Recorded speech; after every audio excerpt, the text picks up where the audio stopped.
morning, sir. Good morning. Thank you. In our today's interview, we shall be having somebody who is a bookworm. He is also a barrister in practice, a person of Barrister Antony Akika. May we meet you, sir? Thank you very much. As you mentioned in the introduction, I'm a lawyer, and I'm also interested in writing, the writing of history, the writing of culture, and of literature. And the basic background is the cosmos of the Eggon world. Those are the things that I'm interested in which I feel I can make a contribution. Yeah, I got to know that you've written quite a number of books. Maybe you tell us the title of those books and a brief about those books that added great value to the Eggon nations. My first published book is The Eggon People, which I published in 2016, which was launched. The book explores the traditions and culture of the Eggon people, their history of origin, death and funeral rites, and their dances, and so many aspects of their culture, which is all encompassing. The other works which I have done is there is a second edition. The second edition expands on the first edition, and the second edition deals with proverbs. There is an addition of proverbs in the second edition. There is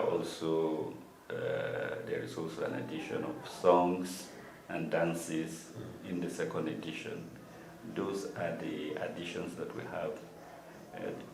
There is some small corrections about dates and some of the emphasis. For example, in the second edition, the clans stand alone. They are not part of the first chapter. Okay. This time around, in the second edition, the clans stand alone. Okay. Yeah, there is a chapter on its own. It's a chapter on its own, a dedicated chapter, Okay. so as to differentiate them. But as far as the Eggon people goes, those are the two editions. Then we now have a modern history of the Eggon people. Now, behind the modern history of the Eggon people, the full title really is a reconstruction of a modern history of the Eggon people. Now, why I say it's a reconstruction is because there has been many stories about the traditions of origin of the Eggon people. Right. And I felt that, look, we need to follow the historical trajectory of the Eggon people, which is a history of migration. All human history is a history of migration, moving from one place to the other and so on. And I found that the Eggon people too, it was a history of migration to the hills, migration to the lowlands, and these were done in various periods, various historical periods, from 1580 to 1780, even up to 1880. Okay. You have various Eggon clans, moving gradually to the Eggon hills, to the Eggon lowlands, starting from Akika and so on. So, in the modern history of the Eggon people, I try now to go into certain historical aspects, like what is the origin, and then British colonial rule in Eggon Land, which is a different chapter, and then the Eggon in modern Nigeria. After independence, how did they fare in this country, in this modern Nigeria? And then I took two of the challenges that happened. One is a crisis of identity, which we had. Because coming from a traditional society, now I'm faced with modernity, faced with colonial rule, how do you blend these two aspects? Okay. So those are some of the challenges that I took. And then I took on the crisis that we had in 2014, that is the Ombate uprising, and I try to place it within a historical context of a struggle, because there had been this type of struggle against the colonial authorities from time immemorial. Okay. And these struggles were characterized as mangma in Eggon, then you say bori in Hausa. Okay. Mangma. Yes, mangma, that's it in this thing. Okay. But we don't use it again, you know, we are losing our language. Yes. So, and it's mangma, which is equivalent to bori or trance dance. You know, it was used as a form of protest. It's religious worship and also a form of protest, you know, during the colonial rules. And it happened in Wanjwi, in Wakma, in so many other areas, you know, against colonial rule, against imposition of taxes, etc. And then two, you also had it again, most especially when it came to mineral exploitation, you know, during Campbell, you know, engineer Campbell. Yeah, the white miner who was killed around ended in 1914. Was it 1914? Yes. Was it 12? 1912. Yes. So we had this type of incidents, but you know, the whole of Eggon Land was in a state of agitation due to colonial rule, and it was only in 1925 that the colonialists were able to pacify the Eggon people. That's true. And it was after the pacification that you now have the first Eggon chief in 1927. Okay, before we get to the chieftaincy and all that, can you tell us more? Because I read in one of the chapters of your book, you talked about classification of the clans and sub-classifications and all stuff like that. And I realized that most Eggon people don't seem to even know which clan they belong to. Some don't even know the groupings and the sub-clans. I don't know if you can tell us something about that. Well, I think basically there are, you know, as we know it, there are 3 Eggon groups. You know, they are too big to be called clans because they have evolved into being groups. You know. They are no longer clans in the classic sense of it. So we can talk of groups because within those groups there are clans and even sub-clans. That's right. And families and so on. Those are the classifications that I give. Is it possible to mention them? Yes, of course. Yeah, you can. So you have... Which of the book talked about it? No, in the second edition. Okay. In this second edition. Right. It's titled the Eggon People. The Eggon People, second edition. Yes. Right? Yes. Antony, Akika, that's right. You know, so you have clans, you have groups. You know, the group we have Anzo, we have a Holo, and then we have a Mwero. Yes. Now those are the 3 clans that are recognized. Yes. You know. 3 groups. Yeah, the 3 groups that are recognized.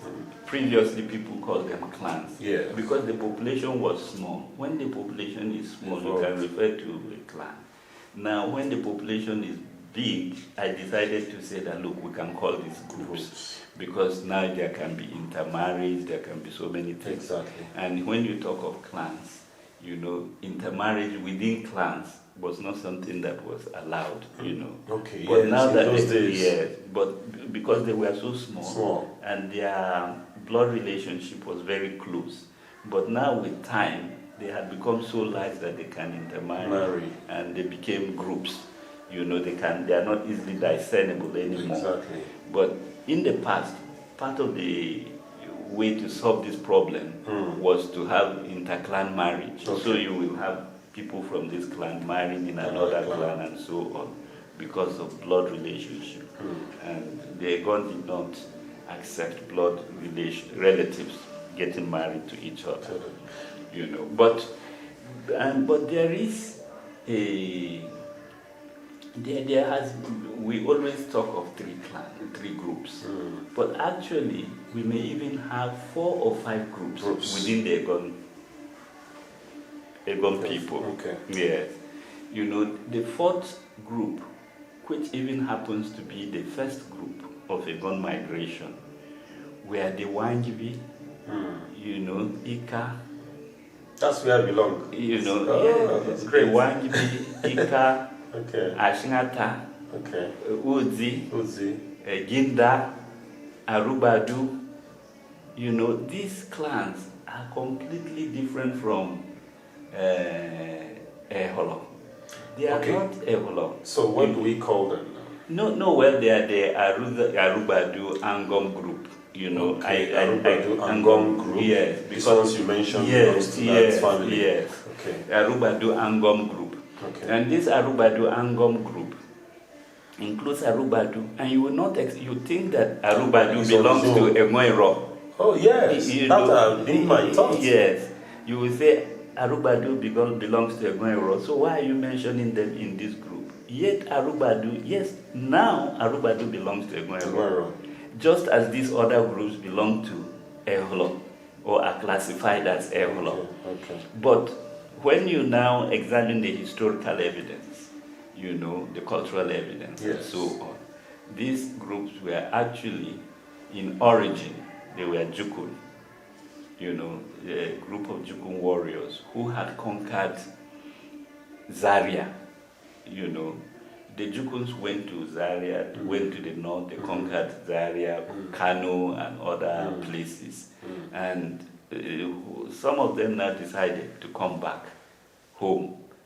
But they settled around Angom, around Gaji, the present day Gaji. It's not, of course, a distance from it. Okay. At that time, they were calling it Angom.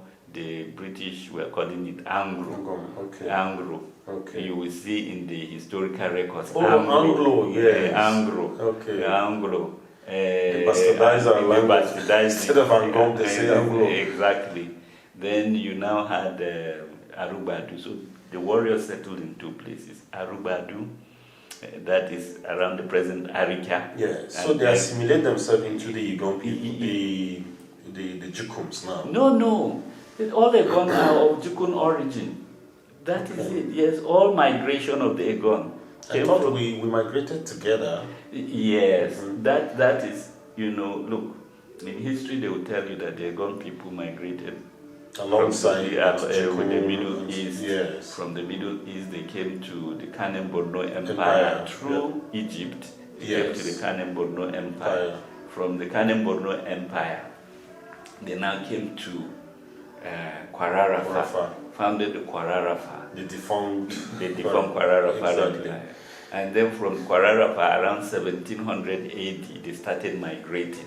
Now that is the classic historical fact. Okay. You know, but when you now go into it, these people that migrated along with other tribes, were they really of a different language, or were they part and parcel of the Jukun? You know, my own conclusion, my own studies, is that they were part and parcel of the Jukun. Okay. They were not a distinct group. If they were distinct only within the Jukun clans, which came around from Waba. You know, in the historical records by SOIE, you see that the Eggon and Zo migrated with Rindrin from Waba. Yeah. You know, moved down. Yes, to Wamba, came to the Eggon Hills. You know, left the Rindre behind, and then came to the Eggon Hills. That is 1700. But it goes further than that. You know, by 1500 there was Jukun migration, and there were warriors and so on, and they went. Now, those original... So when we say Jukun migration, we're still talking about the Eggon people? Yes, you're still talking, fine. yes. So I would classify them as part and parcel of the Jukun, because they were coming from the heart of Jukun land, which is Waba in Wukari, which couldn't have been different from this thing. Now, there are other ethnic groups, but they were not within the Wukari or the Waba perimeter. Right. You know, they were subjects. You know, they were the subjects of the Jukun. The Jukun were the leaders. And then you have the Ibira, you have maybe the Alago, you have Tarok, you have so many other ethnic groups, Idoma, that were part and parcel of this. And when you go to the history of the ethnic groups again, you will see that there have been one ethnic group, and then they divide themselves maybe into two. for instance, the Alago and the Idoma, you know. So to know the history of the Alago very well, you have to know the history of the Idoma as well, and of the Igala. So those are some of the things, nuances that you find in historical studies. So I place the Eggon squarely. Of course, because the Eggon are a very proud people, they are very proud of their identity. Yes. They may not wish to say that their origin was Jukun or any other thing, you know, that God created them specially. But when you see the language, the custom, the traditions, the names, there are some similarities. you know, it's not only, they are just the same. And even in 1935, one of the colonial officers, Shaw, I think it was Shaw, you know, concluded that, look, the similarity was so striking. It was so striking. And the customs and traditions, you know, are almost all the same. And you find the Eggon Raw and all these other people at the same place. Yeah, so that's fine. You know, after all these migrations, we eventually settled very well on the hills and on the plains. And then our people began to go into education, modern educations, when the missionaries started coming and all that. So I want us to look at how was the early educational class formations of the Eggon Land. No, well, it was, you can say that it was through the missionaries. First, it started from the Sudan United Mission, the SUM, in 1920 at Kalbu. You know, and the Sudan United Mission that came at that time encountered Kalbu, and then they started, you know, with classes and so on. And those people were those who gradually became carpenters, became workers in the railway, teachers. They became teachers, they became religious instructors, they became health attendants. Exactly. You know, because education went with it. Health facilities, you know, and other things. And then the other aspect was the Catholic mission, which came in 1938 to Alogani. Yes, Kalbu was in 1920. Alogani was in 1938, and they established a intervened direct primary school, but the Center for Religious Instructions, which evolved into a primary school, and then, you know, and those people graduated to be, eventually they finished their primary school at Lucia in Akwanga, and they became teachers, they became workers in the native authority. Health attendants. They became health attendants. Tax collectors. They became tax collectors, you know, tax scribes, etc. And, you know, at that time, both the traditional institution was part of the native authority. Oh, okay, they were? Yes. Indeed. Oh, yes. You know, they were part of the native authority. That's true. And the Eggon was the chairman of the native authority. You know, so then? Yes, at the time. Okay. You know, so he was the chairman of the native authority. All you're referring to Alum Gutsehi now? Or? Right from Alum Gutsehi. No, right from 1927. Okay. Yes, when he ascended the throne, he was third-class chief. He was also a magistrate, and he was chairman of the council. Yes, at that time. Okay. So when you now, after Lumgutsevi, his son was there briefly for about a year or so before he was deposed, and then the British were having a problem. And that is control of the Eggon people. They were too independent-minded. You could not impose taxes on them. They had a riposte. They can tell you they don't like, this is what we don't like. Don't impose anything. They don't want any imposition. And so the idea of even a central authority was a problem for the missionaries and the miners. For the British, okay. You know, who were the authority at that time, because it was being ruled directly by the British. Yes. So it was a problem. So what are they going to do? So they say, well, we have 3 Eggon groups, Eggon clans. Let us decentralize them. Yes. You know, so we now had a decentralization. This decentralization was for about 10 years. 1943 to 1953. They tried that experiment again. Oh, okay. So that 10 years, yes, the decentralization, it means that you have leaders from each of these ethnic group, yes, leading for a period of time. Yes. Oh, okay, their own people, leading their own people for a period of time. Yes, leading their own people. There was a big debate among the British colonialists whether you should have decentralization or you should have centralization, as far as Eggon Land was concerned. In other places they had centralization. Yes, they had centralization. You had the emir who was very powerful and controlled everything. But the Eggon were a little bit unique. I remember in the villages, even up to date, we still have our leaders. We have Adogu, we have Adogu is like the father of the entire family, and Adode and Mandakugu and stuff like that. I think that's the way our people have consistently been and they've loved to be. Yes, the classic Eggon organization, family organization, societal organization, was different from what the British tried to impose. Yes. What we are talking about was the way Eggon families and clans were organized. Okay. You have Adangashim. Yes, Adangashim. Then you have Mandak Bashim. As far as the clan was concerned, that was what was recognized. Adangashim, Mandak Bashim.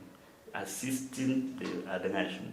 The Adangashim was the spiritual leader and also the chief of the people. Mandak Bashim are the advisors, to the Adangashim, who was the spiritual leader. And they governed the people. Yes, perfectly. Then the family on their own. That is when you now talk of Adogu and so on. Every family had a family head, who maintained discipline up to the micro level, in the family.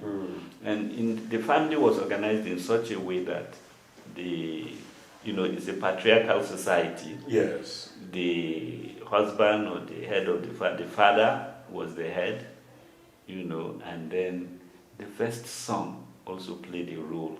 The first son was the head of all the other children in the family. That's true. So if they had any complaint, they had anything, they table it to him first. Before he now takes it to the father. And the father takes it to Adogu. No, the father, of course, if it is within his own family, he can solve that problem. If it is within the larger family, then he calls a meeting to the brothers, who constitute the family. And then the most senior is the one who chairmans the sitting. Okay. So in that way, they had a sophisticated organization of their own society. Which the British finds it difficult to understand. Yes. And then so they found it very difficult to understand. And then there were several classifications. And then they tried to say that, since maybe they didn't have a paramount chief, that they were in a primitive state. But they already had a sophisticated system of governance. And that system of governance, when it concerns all the three groups or three clans, they come together and say, we have a meeting. They will have a convocation. They can have an ajli, a convocation. Yes. Convocation of the entire group. Yes. And in that convocation of the entire group, they engage in religious worship and of course they discuss issues, other social issues that concern. Yes, or even issues of war and peace. Okay. Yes, because they among themselves outside and external. Okay. Yes. If there was an external threat, at that time you had slave raiding. They will now sit down together and say that, look, this slave raiding is going on and we have to fight and so on. And they contribute troops and then they are able to safeguard the whole hills, and so on. So nobody ever conquered them in the hills. Wow. Wow. Excellent. So that is great. And the issue of this educational class formation. You know, there are people who actually started learning, and then how do they come about? You know, how do they pick them from different groups, or what happened? That you have some persons who are schooled, because in the entire Nasarawa state or in the northern region, when we talk about education, the Eggon people are in the forefront, and it is known everywhere. So how is that educational class formation? Okay. Well, a little bit of correction. You know, the education came with the British colonialists. Yes. And they were encamped in many places. Some, they went there directly. Some, they didn't go through the missionaries. You know, like in the far north, there were areas in which they intervened directly, but they also allowed the missionaries. In Eggon Land, the missionaries first came before the establishment of native authority schools. You know, that is one aspect of it. And secondly, if we were talking of the northern region at that time, there was also a lot of intervention in Tib land, in Idoma land, around Adamawa and so on, where there was a lot of Christian missionary intervention in their own education. Yes. You know, yes, the Eggon came to education rather late, you know, but they have made tremendous progress. You know, late compared to some other regions, to some other groups, but they have made tremendous progress and caught up, you know, with yes. And how were those in the early days when you were talking of people going to school? It was according to the importance of the families. Oh, okay. Yes. So when they come, they will now look at the leaders of the family.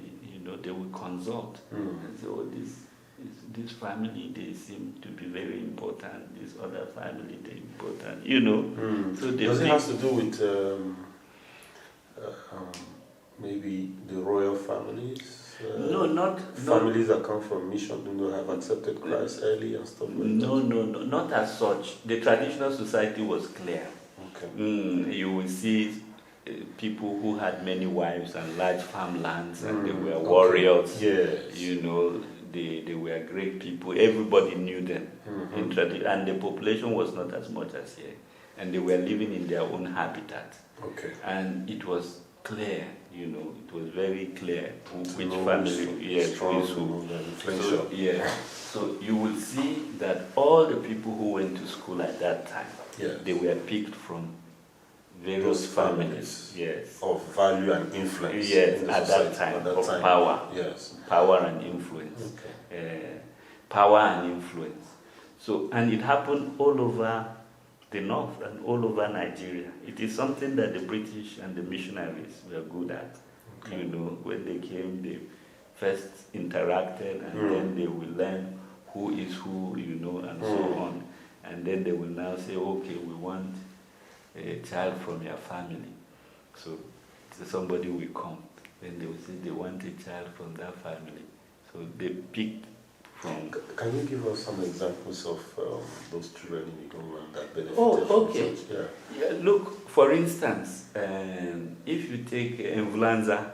Yes, Mvlanza, his father was a chief. Not Danladi. Not Danladi. That's Danladi's father. Yes. Not Danladi Mvlanza. It is Mvlanza, his own father. Yes. You know, Halilo Mvlanza. Yes. Let's take Halilo Mvlanza, for instance. You know, he came from a very important family in Eggon Land at that time, and his father was a chief. And his he came from what you call the Ajama family.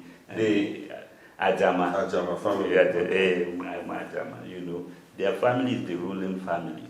You know, at that time. You know, up to now.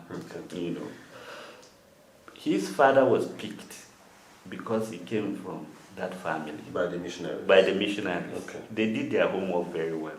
If you see Mr. Ena. Late Professor Ena? No, Mr. Ena. Ena, that is Professor's father. No, not Professor's father. This Ena is from Alogani, the former district head. Alogani. You know, his father too was very important. If you see Alumaga, his father was very important. You know, and I may even mention at that time, my father went to school only because of the family he came from. You know, That's Akika himself. Yes, Akika. Stephen Akika. Okay. He went to school only because he came from this Akika family. His father was very important, so they picked him. Because there were many brothers, but they had to pick one person. So they picked. And that is what they did all over. If you go to Eggon Land, the late chief, that is Manuel Elayo. Okay, Elayo. Yes. Yeah, his father was a chief. In Kiana. That's the father of Musa Elayo? Yeah, no, not Musa Elayo. But Musa Elayo is related to Emmanuel Elayo. To Emmanuel Elayo. Okay. But if you are talking of the direct lineage, you know, we're talking of Emmanuel Elayo, the father of Mark Elayo and all the rest of these people. So they picked him because, you know, so the missionaries, when they did all that, so at the end of the day, they had a lot of influence within the society because they were dealing with all the families. Alumagad, Ofo, Mvulanza, you know, you name them all over. These are just few examples. Lewa. The Lewa's family. Lewa, okay. You know, and then from Ginda, you had the former headmaster. His wife died, Mata. I can't remember that.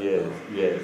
You know, so he was headmaster for a long time. But he came from a very important family in Ginda. Okay. And by the way, the Gindas are related to Wangi and Ika and all the rest of them. You know, they are not Eholo. Okay. You know, so these are some of the yardstick that they used. And these people came to work as teachers, as catechists, as water health inspectors, the health assistants, etc. So the tax scribe, you know, etc. So most of the educated people today in Eggon Land are like children of these ones who came to serve under the missionaries. Yes, they are of more course. Like opportunists. Well, you can say it is opportunity. I won't call them opportunists. I would say that they had better opportunity than other people now. Okay. You know, if my father hadn't been educated, I don't think that I would have, I would not have gone to school and reached the level that I did, you know. So because he was educated, he was able to put me in school when I was maybe 5 or 6 years old. Right. And then I went to university when I was 17. Wow. I left when I was 21. But if he hadn't gone to school, I wouldn't have been there. But when he started as a tax scribe. He was a librarian by the time I was born. So he knew the value of education and then to put us through school. So Danladi, of course, the same thing. Even Professor Ena is from the same family with Danladi, the Elijah Udzi family. And if you go through all the ripple effect of all this, you know, and if you go to people like Ewuga, of course, his father was a soldier, but you know, Alushi was the hub of missionary education. Oh, yes. At that time. Yeah, at that time. You know, from Kagbo, they came to Alushi. Yes. So you can see that a lot of people from Alushi are well educated, they are very polished, you know, and so on, because it was like even a settlement of the missionaries. Okay. You know, so all over Eggon Land and all over the places where there were missionaries. I think that is what happened. That is how they penetrated. You know, before the native authority schools came, when they came to Ume, for instance, and Nasser Eggon, they first came to Ume in about 53 or so. And Justice Obangeri, the present Eggon, attended that primary school of Ume, Native Authority School. And those Native Authority schools were directly administered by the native authority. Yes, they were on British governmental authority. So they were a little bit different from the missionaries. So, who is Bashayi Yamusa to an Eggon man? Bashayi Yamusa's mother was Eggon. And his father is from His father is Fulani, from Kefi. emirate. Okay. You know, the Kefi emirate was closely associated with Eggon and with other ethnic groups at that time. Okay. For any gain or just for relationship? No, they already were, when they came, they established themselves there. It was like a big camp. Okay. You know, it was like a big camp. There was this big migration that was coming from the north, you know, to the north to central Nigeria. You know, people were fighting for territory. You know that at that time there was no governing authority. All these no central governing authority. All these ethnic groups were independent. Some formed kingdoms, some formed emirates, some formed chiefdoms. You know, and if you were stronger than the other party, you now went into war against them to conquer them, etc. So there were wars of conquest and uncertainty. But when they were established, there were also slave raiding and so many things. Yes. One of the princes of Kefi now met an Eggon woman and married her. You know, It was alleged that she was kidnapped by slave raiders. Okay. You know, and when he saw her, she was so beautiful, and he decided. Naturally, Eggon ladies are beautiful and hardworking. So, so what then happened was they had this child Bashayi, and Bashayi, because of his mother, spoke Eggon. You know, because she didn't speak Hausa, she was just speaking Eggon. Yes. And she spoke in Eggon to him, so he knew Eggon very well. Oh, he understood how to speak. He understood, of course. You know, and because he spoke Eggon very well, and the British knew that his mother was from there, you know. So when they needed, because they couldn't penetrate Eggon Land, you know, they couldn't do anything. They were being, you know, chased out. The people were fighting. So that was long before Alim Botsefina. Yes, that was. We are talking of 1907, 1912. Exactly. We are talking of 1912. Yes, 1912, when the situation was not well stabilized. You know, so they now say, okay, let us bring this person to be a jakada, to be like an overseer. You know, he was not turban as a chief. He was not appointed as a chief. Oh, he was just like an overseer to the Eggon. He wasn't an Eggon chief. No. As mistakenly mentioned by a lot of people. They say the first Eggon is Bashayi Yamusa. No, he was not. Okay. He was not. In fact, I think maybe he became district head or something. But, you know, district heads are different from substantive chiefs. Yes. So the first substantive chief was Alum Guteri in 1927. Yes. Before then, there was even councillor now, like Ide. Okay, the Ide family. Yes. You know, in Alogani, he was well known, and he became a councillor, appointed by the British again, you know, for the administration of Eggon Land, because they were trying to find a way to penetrate and how do they rule these people? How can they pay taxes? How can they mobilize men for the building of the railway? The railways. How can they do so? So they found that a willing tool in Bashayi. And who understands the language because of the influence of his mother. Of course, they know that, you know, Bashayi, that's the son of this thing from Kwabla. You know, they know his mother and everybody from Alogani. His mother was from Alogani. So they knew all that. So it was easy for him, or easier for him to be part of the administration of the British. But after some time, the British removed him because he became unpopular.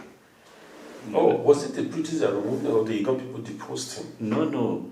The Eggon didn't appoint him, so how could they depose him? It was the British that removed him. Okay. Yes. Because he wasn't influential as they expected. The Eggon people. No, part of it was that he became too brutal. He was not living with the people. He was not acceptable to the people. Okay. Yes, he was not acceptable, and some of his tactics were frowned upon, even by the British themselves. You know, so they removed him. The British themselves removed him. And that gave birth to the Alumbo Xafi? No, after the British removed him, they even had a day. They even had a day as councillor. Oh, okay. Yes, okay. They even had a day as councillor. They tried. It was being ruled directly by the British. You know, Eggon Land was administered by the British. So the Eggon chief will report to the district officer or the divisional officer. Yes. That is how it was. Them. Yes. So that is how it was. There was direct administration by the British over Eggon Land. They used these people sometimes, so they used the chief. If the chief was not amenable to discipline, they removed him. And that is what happened to Alumbo. Okay. Yeah, I was told that Abdullah Ide was said to be the first parliamentarian in the northern region. Yes. How true is it? And how did it happen? The first parliamentarian in the entire northern region.